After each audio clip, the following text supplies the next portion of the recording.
તો પણ ક્યારેય ન્યા જઈને તમે એને પ્રણામ નહીં કર્યા એ ભૂમિને, કેમ કે ભૂમિ તો એટલી તપોસ્થળી છે. ભગવાનનું આખું જીવન ત્યાં પસાર થયેલું છે. ત્યાં અસંખ્ય સંતો મહાપુરુષો દેવી દેવતો આપણે હું કામ જાય ખોટા પાડવા અને ફરવા જાય? યાત્રાના ભાવથી આપણે નથી જતા. જો યાત્રાના ભાવથી ગંગાજીમાં ડૂબકી મારી હોય ભલામણા પવિત્ર થઈ જાય. હા, તમે અસંખ્ય પાપોનો સમૂહ લઈને ગયા હોય ગંગાજી, ગંગાજી તો બધાને પવિત્ર કરવા વાળી છે જ નથી.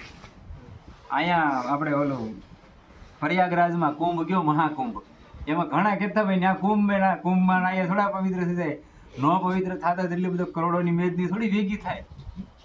અને દેશના તો ખરા, વિદેશના જેને આપણી હિન્દુ સંસ્કૃતિ તરફ કાંઈ લેવા દેવા નથી એવા માણસો આવતા હતા, આની નોંધ લેતા હતા શું છે ભાઈ. એટલી બધી ટ્રાફિકમાં માણસો મરી ગયા હતા, આમ તેમ થયું, બધું થયું, પણ છતાંય પબ્લિક ઓછું નહોતું થયું. જો ન થતું હોય તો આ બધે ગાંડા તો નથી જ થાય ને. હકીકત એ જે ભૂમિ છે એની તપોસ્થળી છે એનો એટલો પ્રભાવ હોય છે. અને બાકી ગંગા જમના સરસ્વતી આ ત્રણેયનો પ્રભાવ છે જ તે. અને ક્યારેક કોઈ તપોસ્થળીમાં જાઓ કે કોઈ તીર્થાટનમાં જાઓ કે કોઈ ત્રિવેણી સંગમમાં જાઓ, કોઈ ગંગા જમના સરસ્વતી નર્મદાજી એના કિનારે તમે ગમે ત્યારે જાઓ તો નાહ્યા વગર ન આવું, મારું તો ખાસ કહેવાનું કે ભાઈ ઠંડુ છે ને ઠંડી છે ને એવો બહાના ન બતાવવા, કેમ કે ફરીવાર જવાનો મોકો મળ્યો તો નોય મળ્યો. હું તમને અહીંયા કદાચ તમે નીચે જ નાહી નાખો ગંગાજીમાં, ગૌમુખમાંથી ગંગાજી જ્યાં નીકળે ને ત્યાં હું તમને નાવાળા માણસો બતાવું, જ્યાં નાવું મરી જાય એવું પાસે હેટક આવી જાય તરત. પગ અંદર નાખો ને તો પગમાં પેરાલિસિસ થઈ જાય, કેમ કે સીધું આમ તમારી નજર આમે બરફમાંથી જે પાણી ઓગળીને આવે છે તમે ભાળો એમ નીકળે ત્યાંથી, અને એમાં ડૂબકી મારવા વાળા પડ્યા. ગૌમુખ હો, ગૌમુખ જે જગ્યાએથી ગૌમુખ કહેવાય, ગંગોત્રી નહીં ગૌમુખ, ગૌમુખેથી ગંગાજી તમે ભાળો એમ વહેતી ન્યામાંથી પાણી આવે છે, ન્યા ડૂબકી મારતો થયો ભાઈ. અને વળી એક નહીં 3 ડૂબકી, અને પાછો આઈનો નહીં વિદેશનો.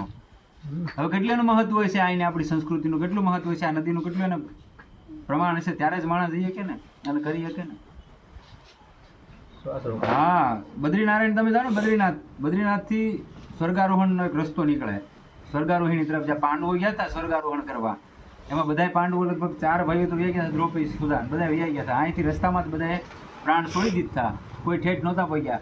એક યુધિષ્ઠિર અને એક એને યારે શ્વાન કૂતરો, આ 2 વ્યક્તિ ઠેઠ સ્વર્ગારોહણ ઉધી ગયા હતા. એ સ્વર્ગારોહણનો રસ્તો છે, એ રસ્તામાં તમે ઠેઠ સુધી લગભગ કોઈ ના નથી પગતું.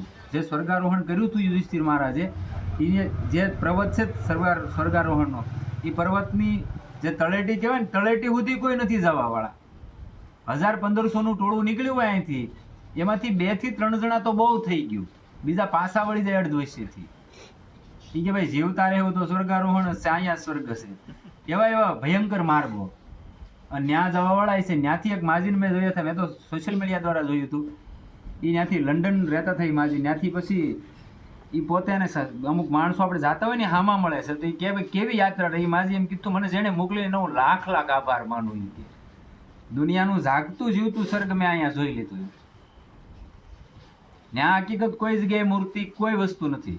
તમે અહીંથી પહેલાં જાઓ એટલે સીધા તમે ભીમશિલા વટો, તમે કદાચ એ રસ્તાની ખ્યાલ નહીં હોય, ભીમશિલા વટો એટલે ત્યાંથી સીધું ભીમે જે શિલા મૂકી હતી ઓલકા પાર કરવા, એ ભીમશિલા વટી જાઓ, ત્યાંથી સરસ્વતી જે નદી છે એ ભૂગર્ભમાં હમાઈ ગયેલી છે, પાતાળ લોકો વહી ગયેલી છે. ત્યાં એક જ જગ્યાએ સરસ્વતી નદી દેખાય, પછી ક્યાંય દેખાતી નથી. અને એટલો બધો એનો વેગ છે કે ત્યાં આમ તમે જોવો તો એમ ને થાય આમાં થોડો બસે કોઈ માણસ, એટલો બધો વેગ પાણીનો પર્વતમાંથી આવે છે ને ત્યાં હમાઈ જાય છે. ત્યાંથી તમે જાઓ થોડુંક આગળ હાલો ને એટલે દ્રૌપદી જે જગ્યાએ હમાઈ ગયા હતા એ જગ્યા બતાવે છે, ત્યાં એને પ્રાણ છોડી દીધા. પછી થોડાક આગળ હાલો એટલે નકુલનું બતાવે, પછી સહદેવનું બતાવે, પછી ભીમ એટલે અર્જુન જે જગ્યાએ છોડી દીધો સાથ એ જગ્યા બતાવે. ત્યાં જતા એને કહેવાય ભોજપત્રનું વન છે આખું. આપણે ભોજપત્ર આવે ને જે અમુક પેલામાં કાયમ લાગે, ભોજપત્રના ઝાડવા છે, એવા એ ઝાડવાની સાયલું આવે ને એને ભોજપત્ર કહેવાય. એ એને આગળ વટી જાઓ એટલે સતોપથનું તળાવ આવે. હું વાત એટલે તમને કરું, તમે બધા સાંભળેલી જ વાત છે, પણ એ માટે કરું છું કે આજે ના દેવત્વ છે એમ. સતોપથના તળાવ સુધી તમે પહોંચી જાઓ, ત્યાં સુધી બહુ માણસો જઈ આવે. સતોપથ સુધી નાનું એવું આપણે તળાવ છે ને, એવું તળાવ છે, બહુ મોટું નથી, બધી બાજુ પર્વતો છે ને વચ્ચે ખાલી નાનું એવું તળાવ છે.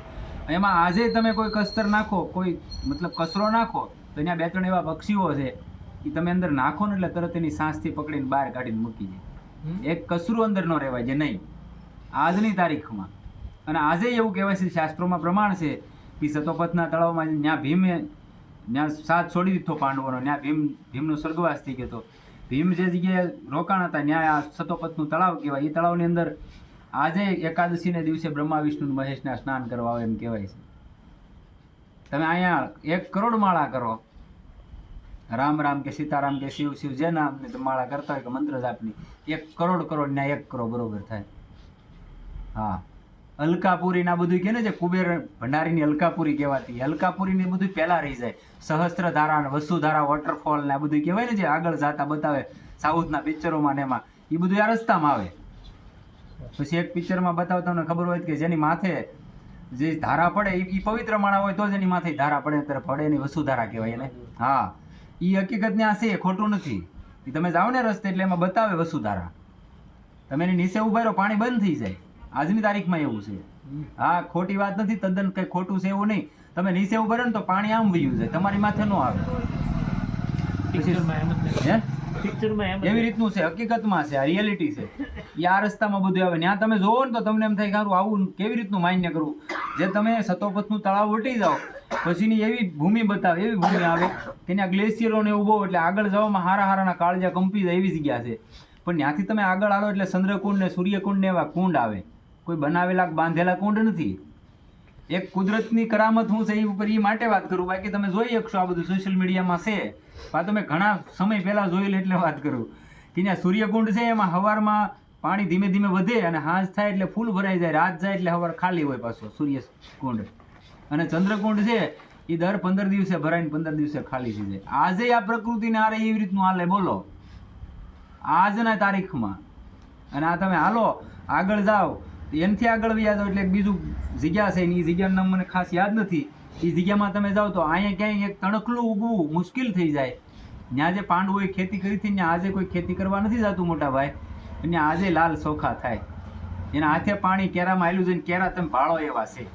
હજી સોશિયલ મીડિયામાં બધું મૂકેલું છે, ક્યારેક સમય મળે જોજો કે ભાઈ આવી જગ્યાઓ છે બધી ત્યાં, અને તમે ભાળો એમ. બાકી બધું પાણી ઠંડુ હોય, પણ જે જગ્યાએ એણે ખેતી કરી હતી પાંડવોએ અજ્ઞાતવાસ દરમિયાન, ત્યાં આજે તે તમને ગરમ પાણી જોવા મળે, હિમાલયની વસાળ ભલામણ. એટલે નથી એવું ન હોય કે એમ આપણે એમ કે આવું કઈ ન હોય, નામ ન હોય, છે આજે બધું. એટલે મેં તમને વાત કરી કે આજે કુદરતની જે આ પ્રકૃતિનું બંધારણ છે, બંધારણથી અલગ બધી સિસ્ટમ હાલવા વાળી વસ્તુ છે આજ આ પૃથ્વીમાંથી. તે આપણે અહીંયા જ માન્ય તેવું કઈ નથી.